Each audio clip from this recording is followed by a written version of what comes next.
Unfiltered, uncensored, and unapologetic. This is the Retail Warzone podcast.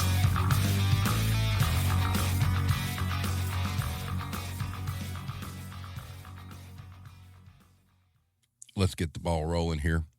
Let us get into some headlines. The first one, Hero actually pointed this out to me a couple of days ago. Lowe's pioneers system to solve organized retail crime. And if you haven't seen that, it really is kind of like when you buy a cell phone and they have to activate it at the register. So they've got some tools now that will not function unless they're activated at the register. In theory, that sounds great, but when you look at like construction workers and people, who use tools for a living, I just got to think there's going to be some problems down the line. So, a little sketchy there. Guitar retailer moves to cloud for omni-channel strategy. That'd be Guitar Center. We all know that I shared some time there. They're trying everything in their power to save that company. If you follow Guitar Center employees, they just recently restructured the commission scale again. And so they effectively all took a pay cut. Good times. Bed Bath & Beyond is closing 87 more stores. See the list. I think we all saw this coming. If you've been going into a Bed Bath & Beyond or seen the news, they're pretty empty. So following up with that, 10 retailers to watch for a bankruptcy filing in 2023. Some notable names there: Party City, Kohl's, obviously Bed Bath & Beyond, and there are a few others. And then in this week's installment of Nobody Wants to Work, with layoffs, retailers aim to be safe rather than sorry. Again. This is for you, Irish. This is actually from an Irish publication. Shop of Horror. Over half of Irish retail workers have witnessed a colleague being assaulted, and that's by customers, just to let you know. Should retail seek a middle path between being pro or anti-union? I'm pretty sure that comes from Retail Wire. Like every week, the links to these headlines are in the description of the video. You can check them out. Apple retail channel employees are facing layoffs. And retail channel employees, just to let you guys know, that's not inside the Apple store. Those are the people that work for Apple that are inside of Best Buy and things like that. They're getting ready to start letting them go. This next one I posted on Twitter early. Wanted to get Blame Tag's take on this. More than 40% of Americans say shopping at retail stores is quote unquote less enjoyable than before COVID, with nearly 2/3 blaming inadequate or poorly trained staff, new study shows. In all fairness, the staffing part I can understand, because people are controllable expenses and that's what companies do. But as Blame Tag had scoped it out, it was a very small sample pool of people that were polled. So it doesn't really represent a wider scale of the customer base. And then finally, wages continue to rise, but they still aren't keeping pace with inflation. I think we all pretty much know that, right? Okay. So assaulted by customers. Yes, correct. Blame Tag says customers who have to deal with me definitely think it's worse. Well, it's a give and take, right? They give you shit, you give it back. Hero says, should retail treat people like people rather than a controllable expense? Corporates gather around, listen to a story from Mr. Steve. Yeah, correct. All right, so we're going to get rolling into the topic here real quick. Can't do this without mentioning our sponsor, The Serving Times. This one of his latest articles is quite entertaining, and I love it. I know he had some input from the Ranty Bastard. Self-checkout customers demand W-2s since they're doing the job of an employee. Fantastic stuff. Mr. Starr, as always. There's the link to the Serving Times on the screen, and it's also in the link descriptions in the bottom of the video. Also, too, if you like what we do, shameless plug, subscribe, hit the little bell, and then you can be alerted to all the nonsense that goes on. So getting into the topic at hand. So let me give you a little bit of background as to how this really got started. So Alex Bitter from Insider had reached out to me, and we just had, a brief conversation talking about this. And he kind of, I sent him a video where I talked about this kind of before, and we were just talking about this particular article right here, which is something that really goes hand in hand with what I'm talking about tonight. Now, Sheetz evidently is a convenience store up north, to my understanding, and they are now reviewing its controversial smile policy that prohibits employees from having missing, broken, or badly discolored teeth. Sheet says it's reviewing a policy that bars its convenience stores and gas stations from hiring people with visible teeth problems. Like all retail workers, employees at Sheetz are expected to show up on time and provide pleasant customer service. But a more unusual policy in the company's employee handbook says that applicants with obvious missing, broken, or badly discolored teeth, unrelated to a disability, are not qualified for employment with Sheetz. Insider obtained a written version of the policy and confirmed it with 3 former employees who had or have had access to it. The policy is under review after Insider's inquiry. Your inquiry has prompted a more specific review to ensure our policies are aligned with Sheetz's commitment to foster a culture of respect, their PR manager said. They're based in Pennsylvania, and they have about 650 locations. Now, the meat and potatoes of the actual article, the smile policy targets its mostly working-class store staff, employees say. 3 former employees told Insider they believe that employment decisions are made based on what applicants' teeth look like. Some employees refer to the rule as the smile policy. I hate the policy, a former employee in North Carolina said. This person, who worked for Sheetz for several years before leaving last year, declined to speak on the record for fear of professional consequences. Is really disgusting and kind of classist, especially when the majority of people you're employing are going to be lower income, the former employee said. Sheetz's policy contains a section aimed at current employees who don't meet its smile standard. The time frame for resolving issues such as this should not exceed 90 days, the handbook reads. In the event a current employee develops a dental problem that would limit their ability to display a pleasant, full, and complete smile, we cannot permit this situation to go on indefinitely, it says. In cases such as this, the employee and store manager, to include the DM and employee relations as necessary, will work to come up with a mutually agreed upon resolution. It adds, Sheetz believes that an employee's smile during interactions with customers and coworkers is critical to creating the sense of hospitality in our stores that we strive for. Yeah. So, before we get into the rest of it, that's kind of how this kind of started. And, I had posted this huge long thread on Twitter, talking about things like this. So, Hero says, so they have great dental insurance program, right? Mm-hmm. And Blank Stare says, well, I don't have a reason to smile in retail anyways. Hey, that's a valid point. So, there's some stuff that goes along with this that we're going to get into. They like to name these things and give them nice little titles. So I'm going to go back into the slides. I've got to skip through the one we just did, and then we will continue. So after that, obviously, I went to go do some research. And here we have hiring bias, 13 unfair prejudices and how to avoid them. Hiring bias is a prejudice in favor of or against one thing, person, or group compared with another, usually in a way considered to be unfair. Whether conscious or unconscious, these biases can seep into your hiring process. Real quick, this comes from a site called Fit Small Business. So you have conscious bias or explicit bias is a bias that people are cognitively aware of. For example, if you knowingly prefer to work with men over women and you hire men disproportionately to women, then your conscious bias is factoring into your hiring decisions. Then there's unconscious bias or implicit bias is unknowingly stereotyping people or groups without being aware of it. For example, a hiring manager uses their quote-unquote gut feeling to make the hiring decision. Chances are there are unfair biases at play that lead the manager to prefer one candidate over another. So there's 13, and I'm going to try to go through these as fast as possible, and there's a reason why I want to get through them quick when we get done. Number 1 is similarity attraction, parentheses, affinity bias. It is perfectly normal to want to be with others who you like and feel you have a rapport with.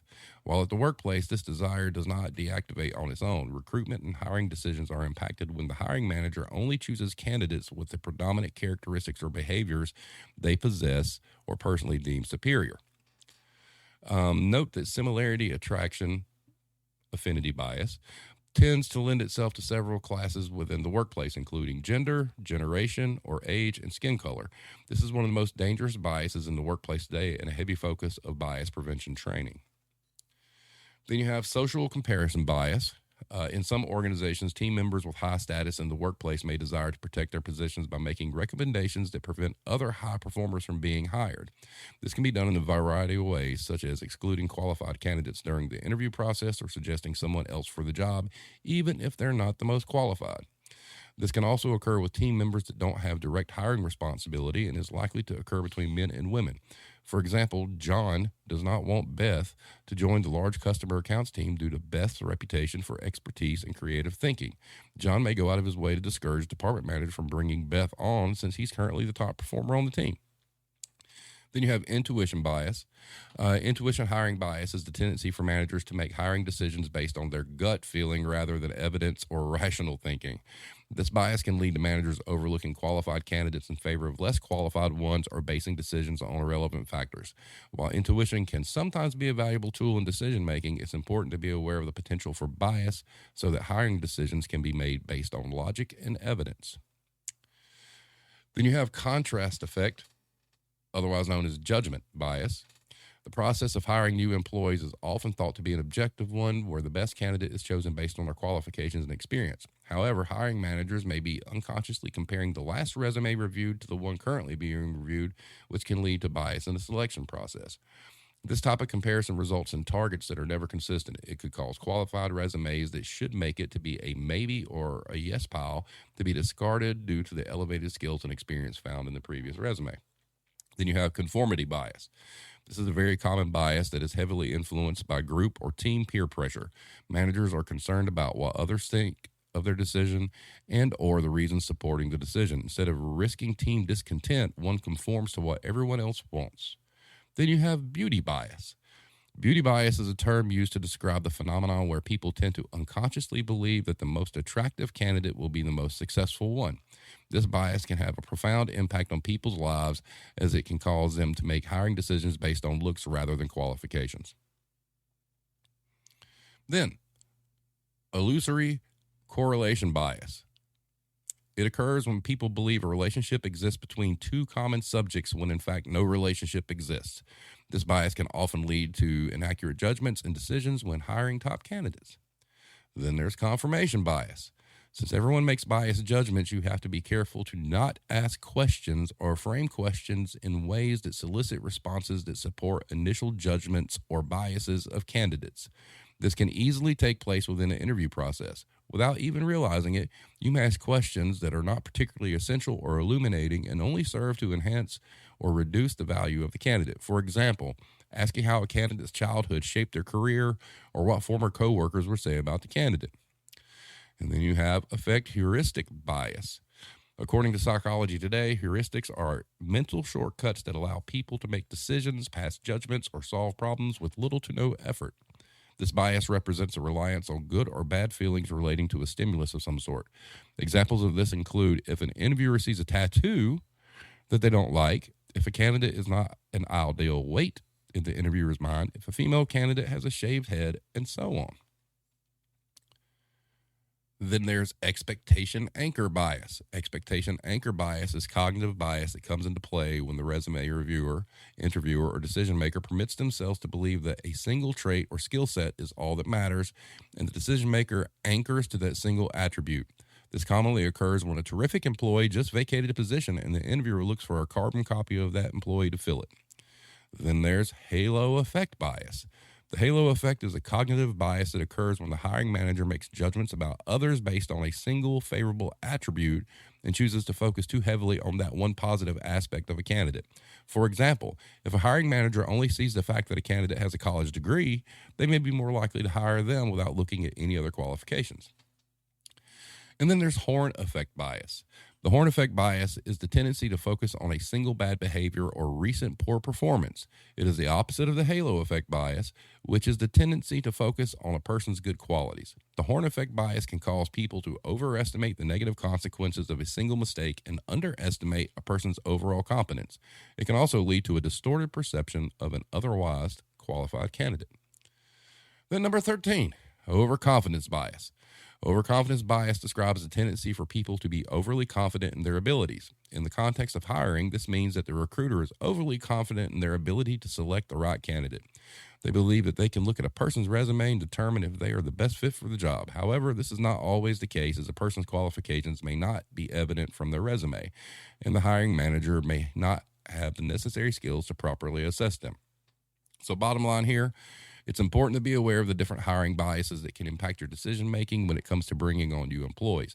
By understanding and being mindful of these biases, you can work to eliminate them from your process and make more objective decisions. Remember, the best candidate for the job may not always be the most obvious choice, so it's important to take the time to assess each candidate thoroughly. So then we have this from Colorado State University College of Business. Hiring managers unable to see past applicants' visible tattoos. Finding a new job is never easy, but College of Business research found that visible tattoos will likely make the job search even more difficult while also decreasing the amount offered for initial salaries.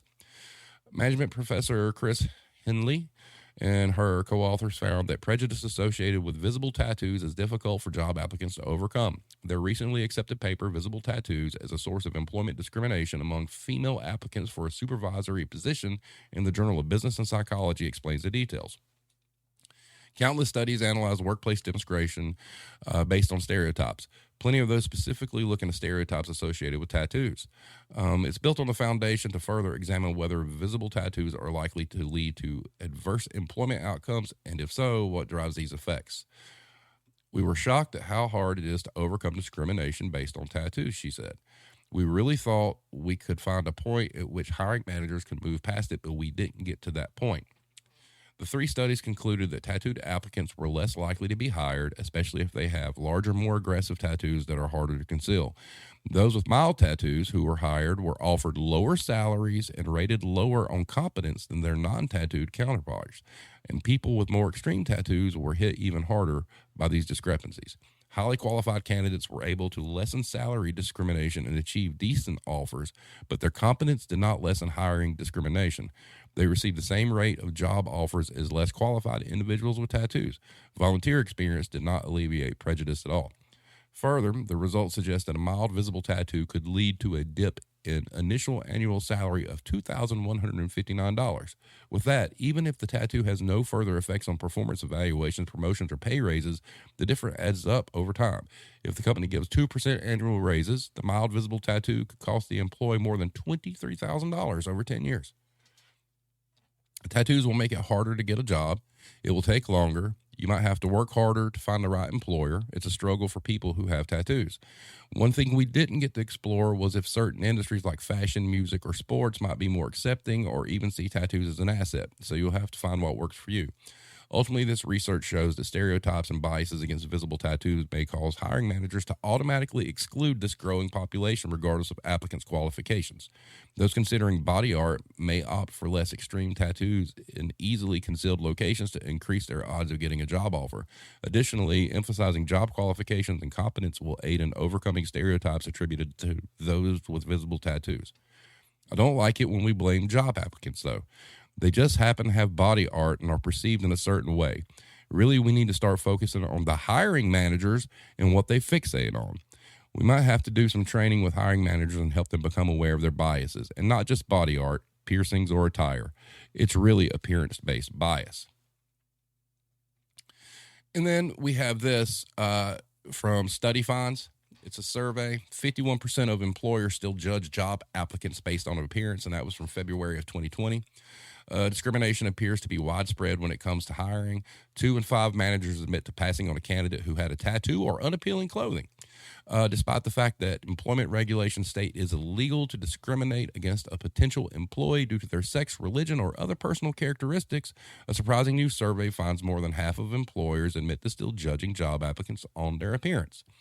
The research commissioned by Green King surveyed 1,000 hiring managers and bosses in the UK. Overall, 51% said they have knowingly discriminated against a potential employee because of the way they looked. Of those, 43% said they didn't hire the candidate because of their visible tattoos. Another 40% didn't hire candidates based on their clothes, while hair color put off 30% of employers. Similarly, about half of the respondents said they can't look beyond an interviewee's physical appearance, even if they appear to be more than capable of excelling in the job they are applying for. To that effect, 21% said they didn't hire a candidate because they had a disability. Wow. Still, just under a third of hiring managers also find it difficult to ignore visible tattoos when considering an applicant for the job. Visible piercings were a distraction for 28% of employers in a survey, and 25% said they can't overlook how potential employees dress for an interview. Overall, 90% of employers said having a professional appearance is an important aspect of successfully navigating the hiring process at their company. For what it's worth, 57% of employers said they are more lenient about appearances if an applicant is younger than 24. Okay, so it's age discrimination too. Nice. And then, just for some common knowledge, this is from the EEOC, United States, Application and Hiring. It is illegal for an employer to discriminate against a job applicant because of his or her race, color, religion, sex, including gender identity and sexual orientation and pregnancy, national origin, age, 40 or older, disability, or genetic information. For example, an employer may not refuse to give employment applications to people of a certain race. An employer may not base hiring decisions on stereotypes and assumptions about a person's race, color, religion, sex, gender identity, sexual orientation, and pregnancy, national origin, age, disability, or genetic information. If an employer requires job applicants to take a test, the test must be necessary and related to the job, and the employer may not exclude people of a particular race, color, religion, sex, gender identity, orientation, and pregnancy, national origin, or individuals with disabilities. In addition, the employer may not use a test that excludes applicants age 40 or older if the test is not based on a reasonable factor other than age. If a job applicant with a disability needs an accommodation, such as sign language interpreter, to apply for a job, the employer is required to provide the accommodation, so long as the accommodation does not cause the employer significant difficulty or expense. So, let me go through the chat here.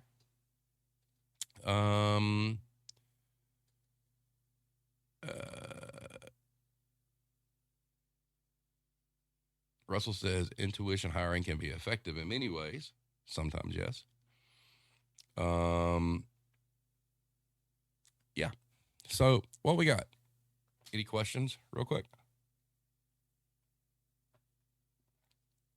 So yeah, that's a lot to unpack. There's a lot going on there.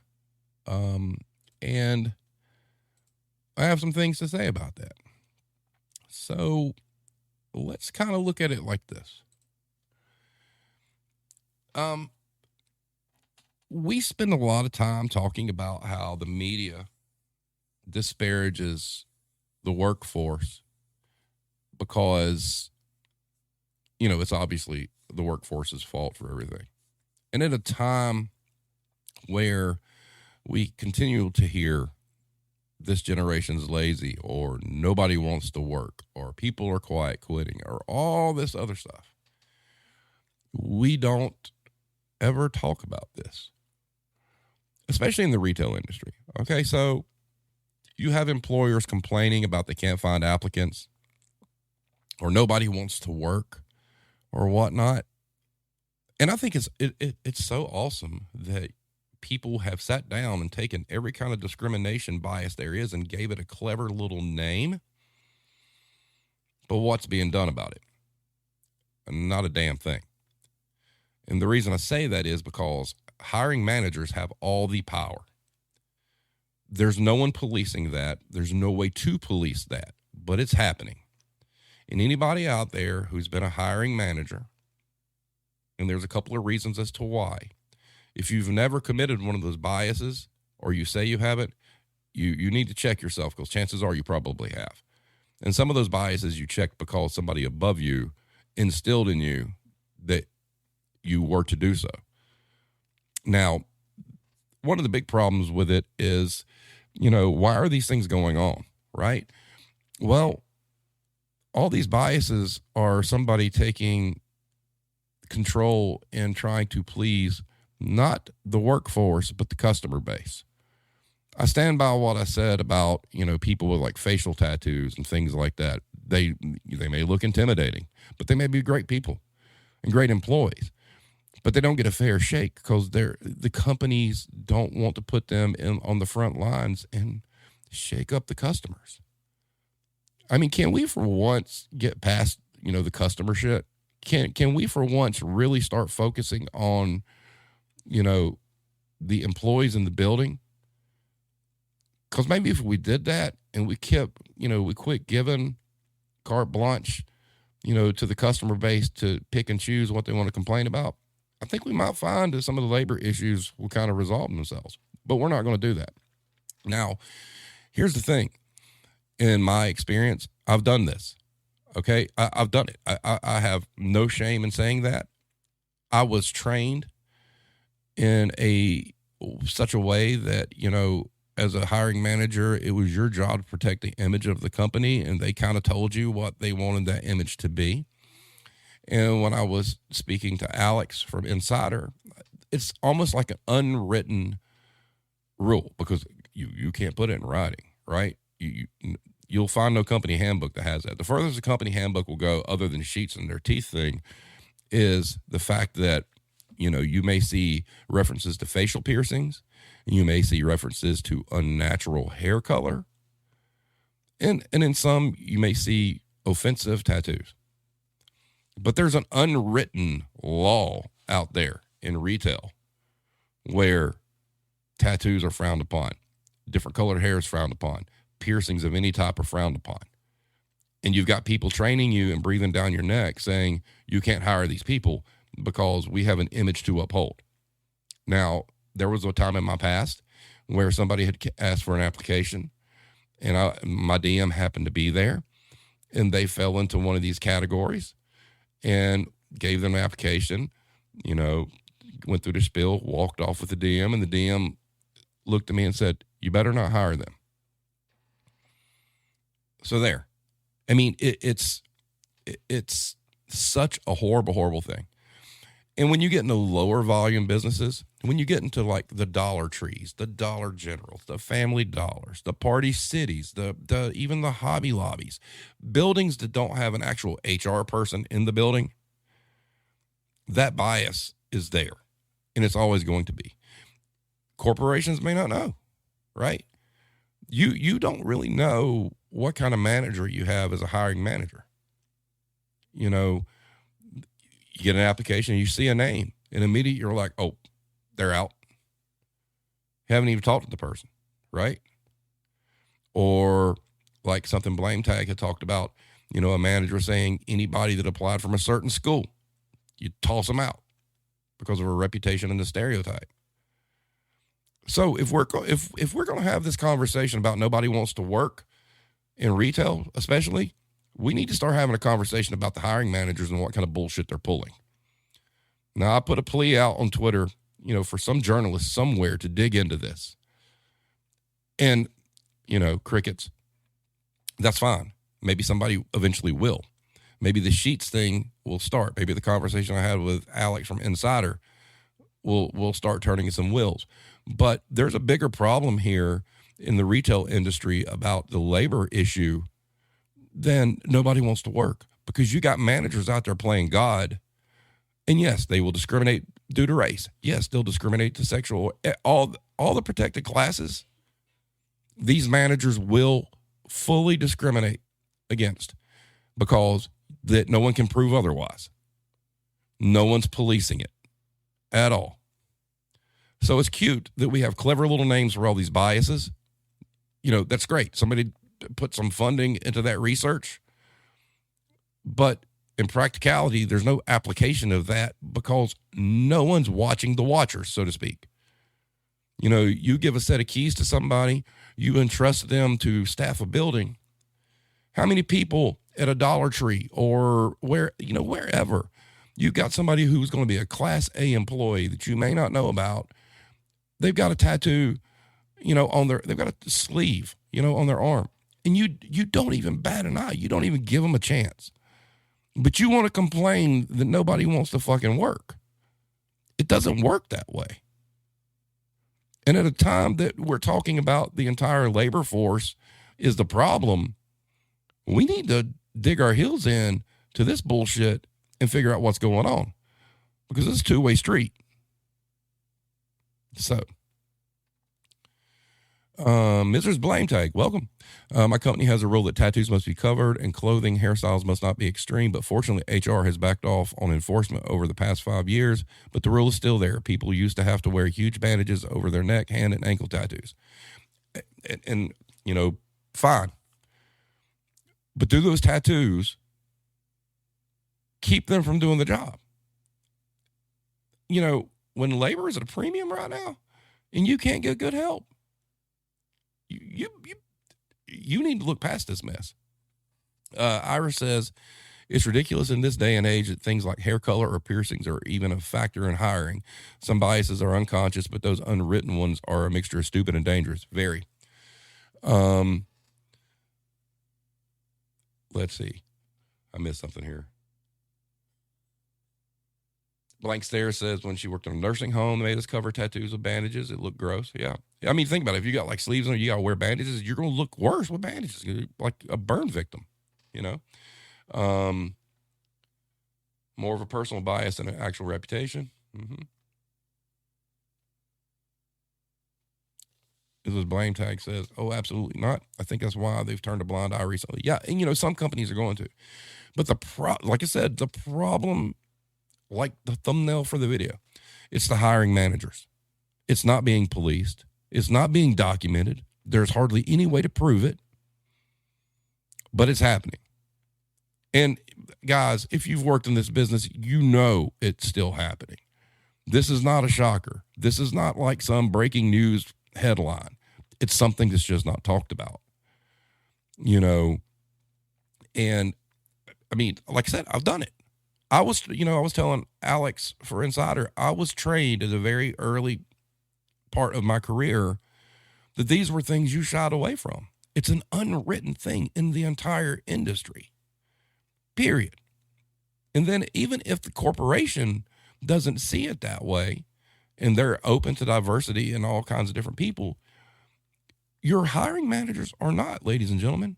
They are not. It's their store. They're going to hire a certain type of person, and they're going to go without employees to find the ones that they want.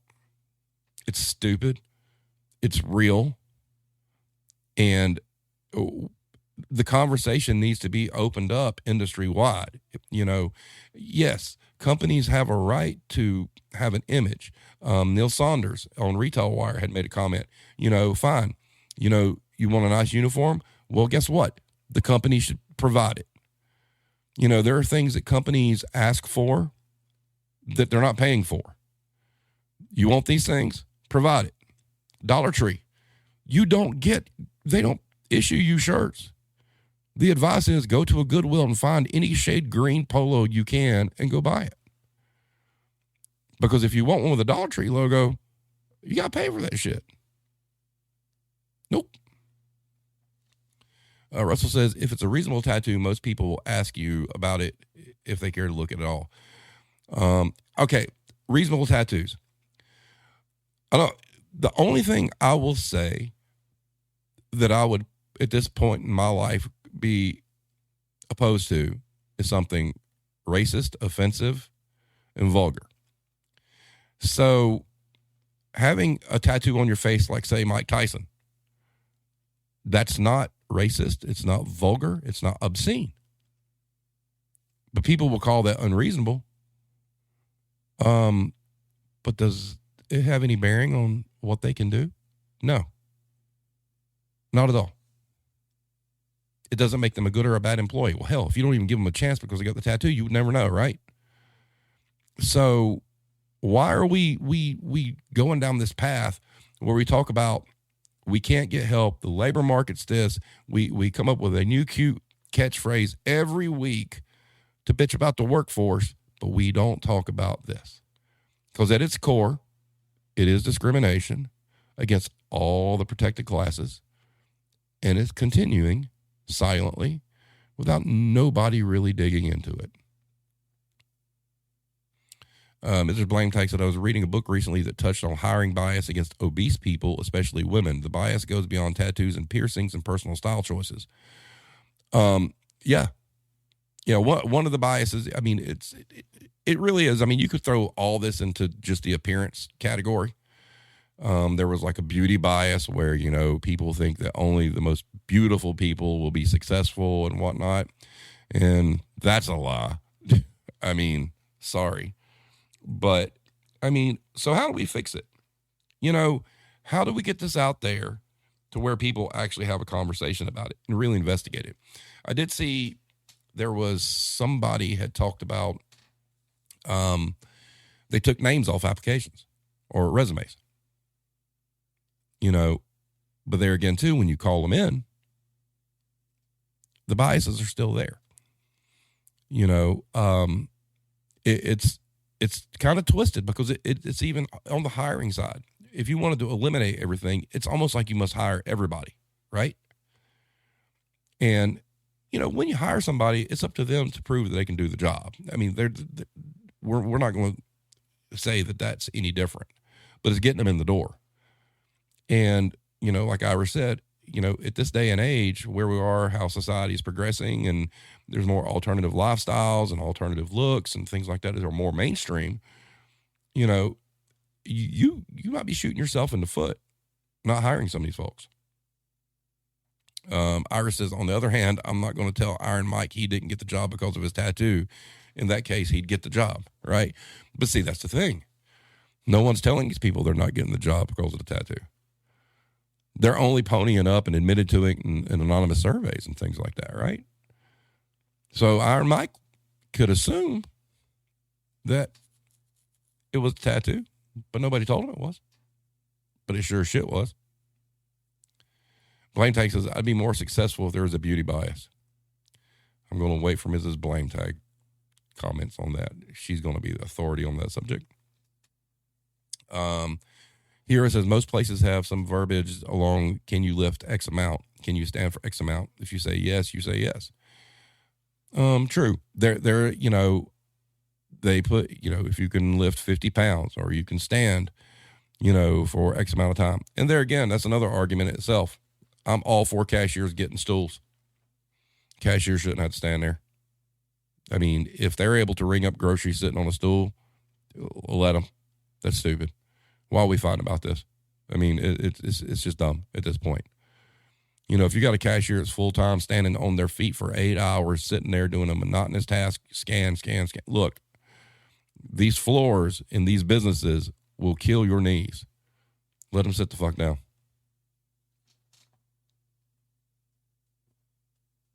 But yeah, so, at this point, but how do we fix it, right?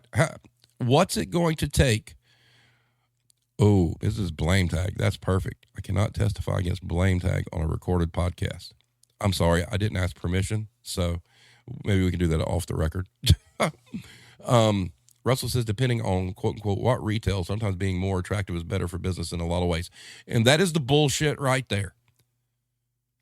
That's totally opposite of what we're talking about. A, beauty's in the eye of the beholder, right? B, if you're running a business based on physical appearance, I hope you flop. Now, I get what you're saying, tanning salons, makeup, but that's still not right. It's not right, okay?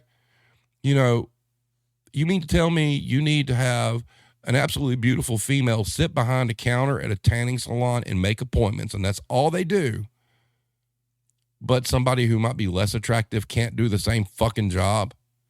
No, that's not how that shit works. It's not how any of this works at all. And, and even then, okay, the flip side. You'll be devil's advocate. The biases of the dumb blonde. Pretty blonde employee comes in and you immediately think they're stupid. And so I guess it could work conversely, easily. Do you buy that dented box or the good box? Dented box, so you get a discount. Of course. Iris says, seriously though, It's definitely a hangover from a toxic culture where people were judged on appearance more than character.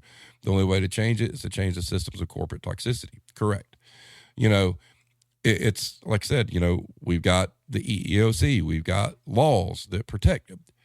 Those laws are shallow because it's not protecting anybody because the shit goes on consistently. It's a problem. And it's not just a problem in retail, it's a problem elsewhere. I mean, God, I tell you right now, family-owned businesses, locally owned businesses, they are going to be the top offenders there. Top. Guaranteed. And not a damn thing can be done about it. Unless somebody investigates it, undercover, busts it, and makes it a thing. You know.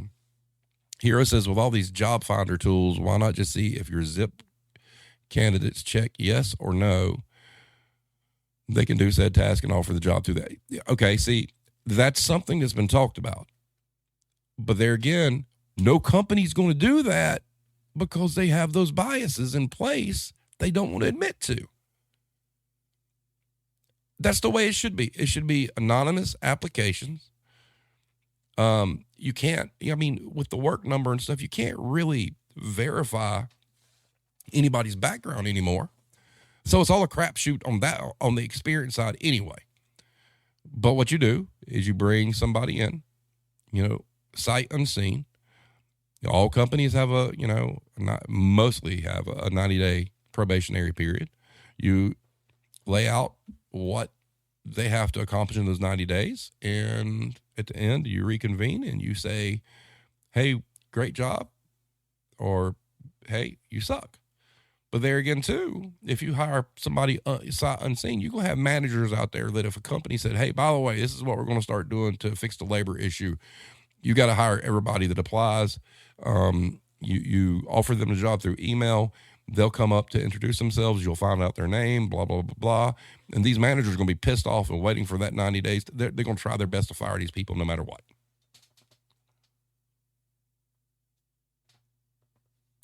You know, Russell, I know you're country boy. You like mom and pop. But mom and pop are going to be the most discriminatory fucking businesses out there. Period. Now, if it works for them and it's a family-owned business and their family works there, that's fine. But we're talking about the mom and pop businesses that are posting signs everywhere. Well, unfortunately, after serving community for X amount of years, nobody wants to work and we're going to have to shut down. Good. You deserve to. Period. I bet if you were able to get that stuff, I mean, like actual data, you would find out that they're the chief offenders. Absolutely. And, you know, it's their business, sure. But there's this thing called laws, right? If you can't, and those same businesses, mom and pop stores, are the ones that they build their entire business model on paying somebody the absolute least they can. That's why they're not surviving anymore. That's why. That's why they're going the way of the dodo.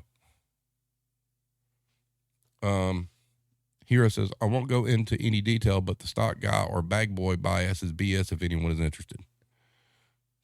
Okay. Iris says, wait, I know a way you could test it. Apply for jobs using identical resumes, except one with a picture of someone with a facial tattoo and one without, then see what companies have the unwritten rules. Oh, I can tell you. See, it's too easy. It's too easy. They could do that, but they won't. See, Mr. Blame Tag. But see, they found heavy hiring bias. But where is it in the news cycle? You know, we should have, you know, fair and balanced reporting, so to speak. For every nobody wants to work headline, there should be such and such business has been found to discriminate against employees. Yep.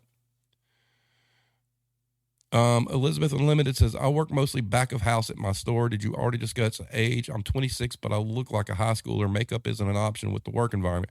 No, we'll get into the age too. You know, the discrimination is there all the way across the board.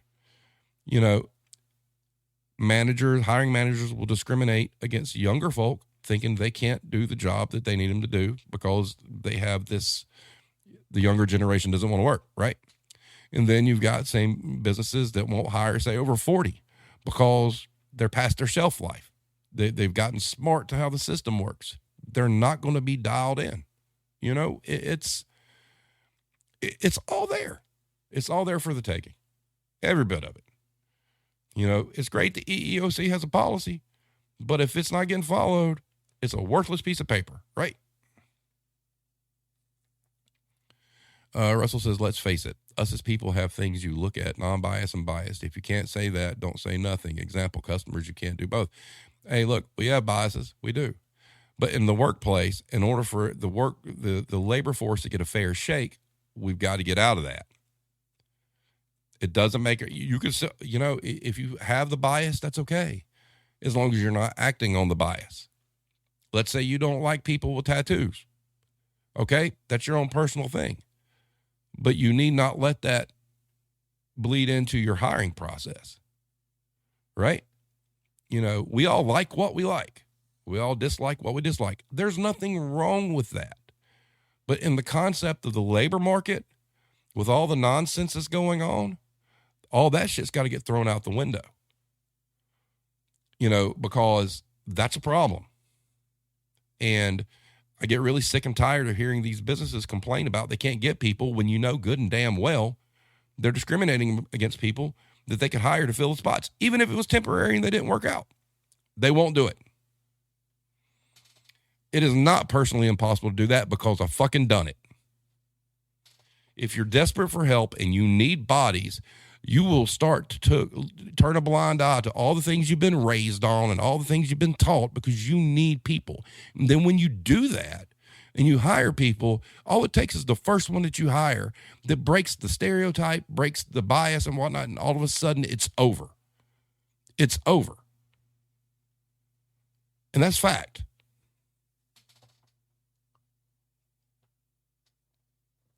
So yes, you're always going to like what you like and dislike what you dislike. Okay? That's going to happen. People can change and people can adapt. And for those of you out there who can't adapt or try to adapt, man, I feel sorry for y'all because y'all missing out on a lot of good people and a lot of good times. Mr. Blame takes us, it's not impossible to hire people based on their qualifications and experience and set aside nonsense. Exactly. It's not. And if you're doing the right thing for your, and we're not going to talk about the corporation. If you're doing the right thing for your business, the one that you're running, that little box out of hundreds of thousands across the country, if you're doing what's best for your location, then to Mrs. Blaine Tyke's point, that's what you should be doing. But I know plenty of people that are still managers right now that are doing that. Question is, are they going to change? Are they going to spend all their time bitching about they don't have any help? Choice is theirs, you know. But the problem is, you know, they're going to lie. They're not, you know, when the DM comes in and says, how come, you know, you had 27 applicants and you've only hired 2? They're going to make up some cockamamie, you know, I've been in the business forever. Their qualifications didn't fit, blah, blah, there's something went wrong in the interview. They're going to lie. And the cycle is going to repeat. And, you know, everybody deserves a shot. Life's hard right now, guys. I mean, we were just joking Monday night about how much eggs are, right? With shit going down like it's going down, with inflation like it is, everybody's struggling, okay? Don't be the asshole that turns somebody away looking for a job just trying to fucking make it because of how they look or how old they are. You're an asshole if you do that. And you got no business having keys and you got no business hiring a fucking soul. Get the fuck out. And a lot of those managers are probably older and they do this shit and they won't let it go because they know good and damn well they get out of the business. They ain't getting hired making what they're making anywhere fucking else because of exactly what they're doing.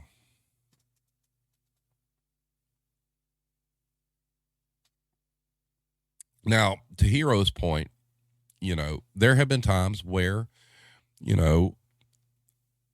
I remember when I was at home, the home decor store, I had this big hiring push and I actually scheduled 50 interviews for a week. And I think 3 to 5 showed up.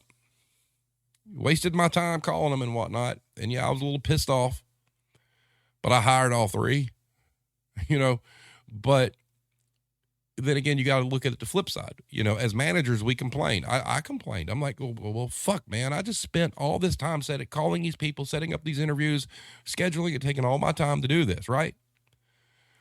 How many people out there wake up in the morning and decide, I really want to go work at the at-home store, or I really want to work at Dollar Tree? I don't really think these are aspirations and goals most people have. So chances are they were applying for everything that would stick, but they got a call from somewhere else they'd rather work. And that's it. And there's nothing wrong with that. Yep, I called you, Russell. Sure did. And you worked out just fine. But I'd worked with you before. Your quality of work's good. Never had a problem with your quality of work. I think you're good people. You're much more, like I said, country boy, so to speak, and there's nothing wrong with that. Like I said, there's nothing wrong with liking what you like and not liking what you don't like. It's being able to navigate that when you're hiring people and trying to run a business. That's the hard part. And, you got to wake up to it. I mean, how many hours does a manager want to work? Yeah, I hired you despite the tattoo. See? Ha. But, it's hard out there. And my whole vector on talking about this is quit saying people don't want to work and that there's a labor issue in the retail industry when you have managers turning people away, sometimes just because of how their name's spelled on the resume. That happens too. So stop it. Insider, New York Times, Washington Post, Wall Street Journal, all you fuckers are guilty. Can you take a month to get off the workforce's back and start really dialing into the hiring practices of these businesses? Something to think about. You won't, but the workforce ain't paying you to put these ads out either, or these articles. That's why the serving times is class journalism. Free for everyone. All right. So having said that, we have a question of the week that was posted earlier. Okay. Kind of late, and I'm getting ready to pull it up live as well to see if it's changed. Okay. So what that was today's question is a poll for tonight's show. Be honest, as it's 100% anonymous, and we will discuss this evening. Poll is in the next tweet. And the poll was, as a hiring manager, did you ever decline an applicant based on their appearance, race, etc.? The third option is relevant as well. Did you decline an applicant due to your upper level management making it known what they preferred the company's image to be? Now, at this point, when I did this, 55.6% said no. Good on you. And it looks like it's running away. But technically speaking, yes, and yes, because of upper management pressure, it's not that far of a gap. But that upper management pressure right there is kind of scary if you really think about it. And that goes along with what I was saying about how you're told this is what we want. Now, as of right now, this same poll live, and it will change, and I'll let everybody know what the end results are. But as of right now, yes is at 9.1%. No is at 54.5%. And then yes, upper management pressure is at 36.4%. So far closer than a lot of people would hope that it would be. And I think really and truly, I mean, a lot of it has to do with, how many people are polled. If we were able to get a larger scope of people, I think we'd find that the numbers are probably much more horrible than that. Long-haired nipple people. Oh, that's great. Also, too, I did run a poll, and it's a 7-day poll, but we're going to kind of go over it right now because I think that it's pretty important. It's a little bit off topic, but on topic at the same time. I posted a poll. In searching for a new job, what is the most important factor to you? There's 4 days left on this poll. There's been 152 votes. The options were wages, work-life balance, affordable benefits, and the quote-unquote culture. So far, work-life balance is winning at 46.7%. Wages is second at 43.4%. Affordable benefits is at 3.3%, and the culture is at 6.6%. I'm really upset. I really hoped culture would come in last, but 6.6 is not an admirable number, so it kind of goes along with what I was looking for, which is when they start spouting off this culture bullshit, red flag, run. So, because you had these people at the World Economic Forum saying that, the number one thing that people want in employment is a great company culture. Well, 152 people say otherwise. Although I'm really kind of shocked that culture is beating out affordable benefits. But then again, our healthcare system is ridiculously broken anyway. And the fact that it's attached to employment is equally shitty. And it is just what it is. So, having said that, anybody got anything to add real quick before we get off here? And guys, if you're applying for jobs and you feel like that there's a possibility you're discriminated against, reach out to the hiring manager and start asking why you weren't called back in for a second interview, or what was it about your qualifications? And, maybe we can collectively get together, as a group and try to figure out some way to sample this and figure out how bad it really is. And maybe, just maybe, all of us on Twitter, if we can find a journalist that's willing to investigate this, I'd like to see some hard data on it. I really, really would. And I think that if the hard data was actually there and it was a broad section, good numbers, I think that we would find it's pretty horrific. And part of that's going to fall on, the labor department, because if we were to find out that it's going on rampantly, right, then the EEOC is just worthless because it doesn't mean anything. Every one of these companies we talk about in their handbook has basically that EEOC statement, right? You're wasting a sheet of paper in your handbook if you got managers who are violating it every single fucking day. So we need to do better.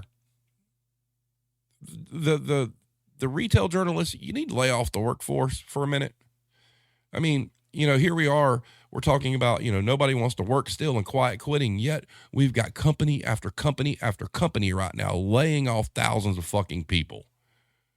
Right? Which is it? Nobody wants to work, or we don't want you to work here anymore? Fucking figure your shit out, guys. Because the workforce is getting really a little bit sick of your shit. And it's going to backfire on a bunch of y'all. And a bunch of retailers already has, because bankruptcies are coming. So, it's we got a long way to go. A long way to go. Blame Tyke says, I'm getting tired of having to take the business news media to task. I know, right? Can we just have one good reporter or journalist on our side? Just one. Neil Saunders, if you ever watch this, could you help us out? Alex, can you help us out? Can we start a conversation? Sure, it might not get to a lot of clicks, but hell, throw it over to the Anna Work sub and Reddit, and boom. It's crazy like that. So, but, yeah. Hero says, once you're an alphabet soup organization, you're useless, really. Feel free to prove me wrong. It's kind of hard to do that, to be honest with you. So, you're right, as you normally are. So, everybody, have a great evening. Monday night, we'll have some more therapy. Bring your friends. anybody that wants to come along that hadn't been here before. Be a lot of fun. And then Wednesday, I'm not real sure what we're going to do. I'm sure I'll have some topic that's pissed me off between now and then that I'll go over. Real quick, Mrs. Blame Tag, I admit that I answered yes, referring to when I was new to management following company policy. I was a bit cold-hearted and frankly not as perfect as I am nowadays. Recognize mistakes. Move on. Correct, move on. Yes. You can't be all that bad because you put up with Blame Tag, so you probably deserve the same kind of medal that Hero deserves. And, I'm sure he's about as difficult to deal with as I am. And God bless you. But you do good. Keep him in line. Don't let him get too out of scope. Always got to have that good person, that good partner behind you to rein you in. So I need it. I really do. So I'm sure he does too. Oh, he only knows perfection? Well, there you go. Hot damn. Good job. You taught him well. So having said that, everybody, have a great evening. Stay safe till we see you next time. And do your due diligence. Do the best you can. Be the best version of you. And we'll see you next time.